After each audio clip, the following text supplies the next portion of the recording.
Hi bro. हाँ जी बोलिए। Can I ask a question bro? हाँ जी पूछिए। Whose is Kashmir bro? Kashmir किसका है? कश्मीर भारत का। You mean India Kashmir? क्या ब्रो? हाँ लेकिन आपका वाक्य गलत है। What bro? Your sentence is wrong. How bro? Please tell me detail bro. आपका वाक्य गलत है क्योंकि एस्ट्रॉफी एस का प्रयोग केवल प्राणियों के लिए होता है, तो इसका सही वाक्य होगा the Kashmir of India. What bro? Please tell me in English bro. Okay, I tell in English.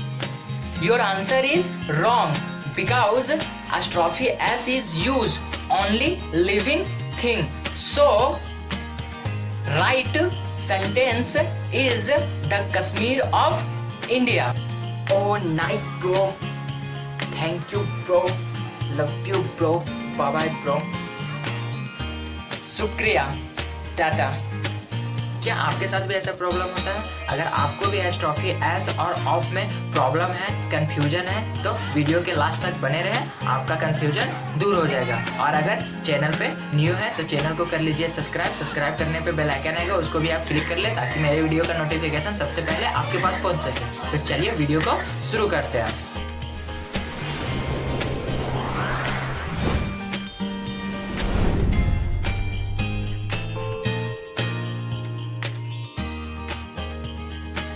इस वीडियो में हम लोग देखेंगे एस्ट्रॉफी एस और ऑफ के बारे में। तो सबसे पहले चलिए हम लोग देखते हैं एस्ट्रॉफी एस और ऑफ का हिंदी क्या होता है। तो एस्ट्रॉफी एस और ऑफ का हिंदी होता है का, की, के। जैसे हम लोग बोलते हैं राम का घर, राम की घड़ी, राम के पुत्र। तो ये हो गए एस्ट्रॉफी एस और ऑफ का हिंदी। तो यहाँ का के लिए, की के लिए, के लिए या तो एस्ट्रॉफी एस आएगा या फिर ऑफ आएगा। तो कहाँ एस्ट्रॉफी एस आएगा, कहाँ ऑफ आएगा, इसका हम लोग रूल में देखते हैं।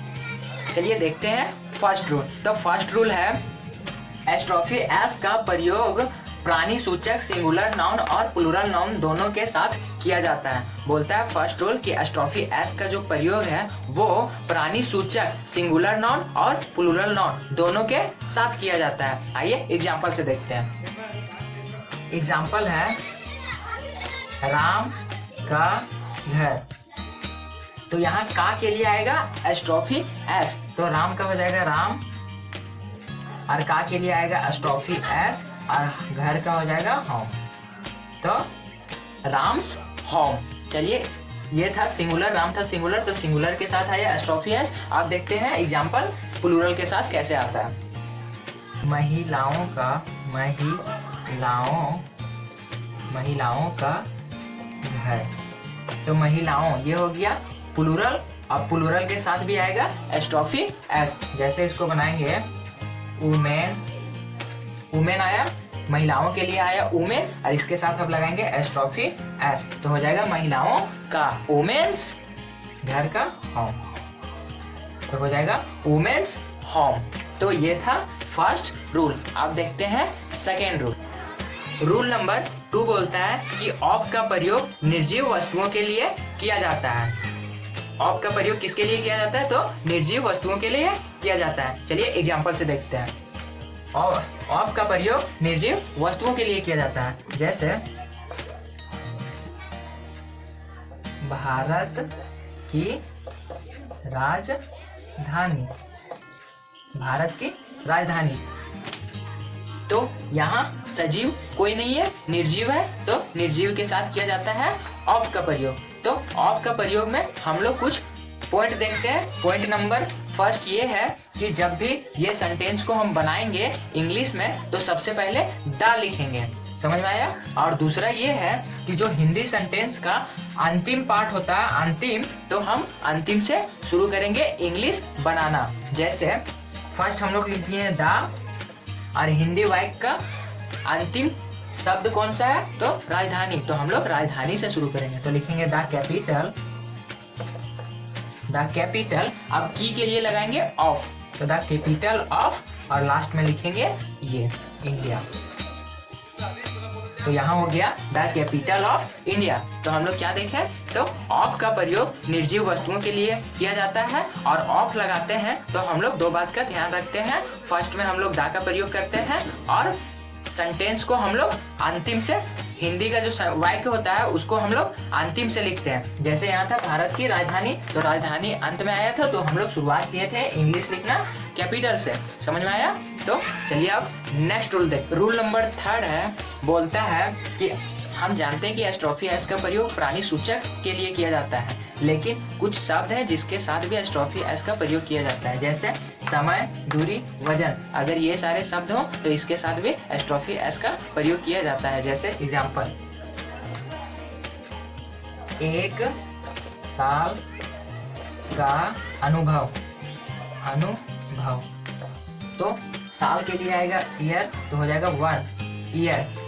अब ईयर के साथ ऑफ का प्रयोग नहीं करेंगे, किसका प्रयोग करेंगे, एस्ट्रोफी एस का, तो हो जाएगा ईयर्स।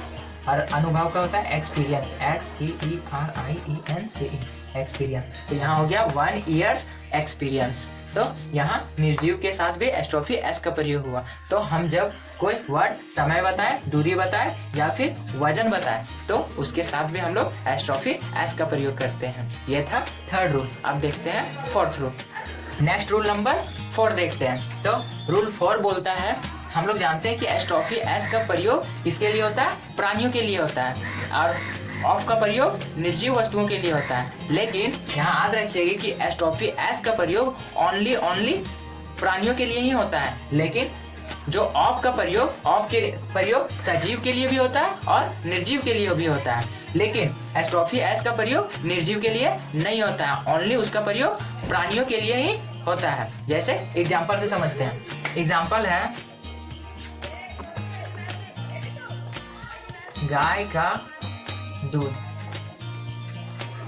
तो इसको हम लोग 2 तरह से बना सकते हैं। चलिए फर्स्ट कैसे बनाएंगे, तो गाय क्या है, तो एक प्राणी सूचक है, मतलब एक ये प्राणी है, मतलब लिविंग थिंग है। तो लिविंग थिंग के साथ हम लोग क्या लगाते हैं, एस्ट्रोफी एस लगाते हैं। तो चलिए पहले एस्ट्रोफी एस लगा के बनाते हैं। तो हो जाएगा काव, तो काव के साथ क्या लगेगा, एस्ट्रोफी एस, हो जाएगा काउस, और दूध का होता है मिल्क, तो हो जाएगा काउस मिल्क।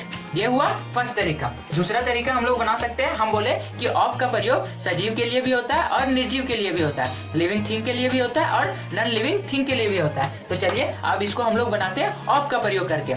तो ऑफ का प्रयोग करते हैं, तो सबसे पहले हम लोग दा लिखते हैं। तो सबसे पहले दा लिखेंगे, और सेकेंड में क्या लिखते हैं, तो सेकेंड में जो हिंदी वाक्य का अंतिम शब्द होता है उससे बनाते हैं, उससे हम लोग शुरुआत करते हैं। तो यहाँ है क्या, दूध है, तो हम लोग यहाँ शुरू करेंगे दूध से। तो दूध का इंग्लिश होता है मिल्क, तो हम लोग लिखेंगे द मिल्क। उसके बाद हम लोग का प्रयोग करेंगे, तो का हो जाएगा ऑफ, और लास्ट में होगा काव। तो ये था ऑफ और एस्ट्रोफी एस का प्रयोग। आपको कैसा लगा कमेंट करके जरूर बताइएगा, और अगर पसंद आया तो लाइक कीजिएगा और चैनल को कर लीजिएगा सब्सक्राइब और वीडियो को कर दीजिएगा शेयर। तो चलिए मिलते हैं नेक्स्ट वीडियो में कुछ नया लेके। इस वीडियो में इतना ही, बाय बाय, टेक केयर।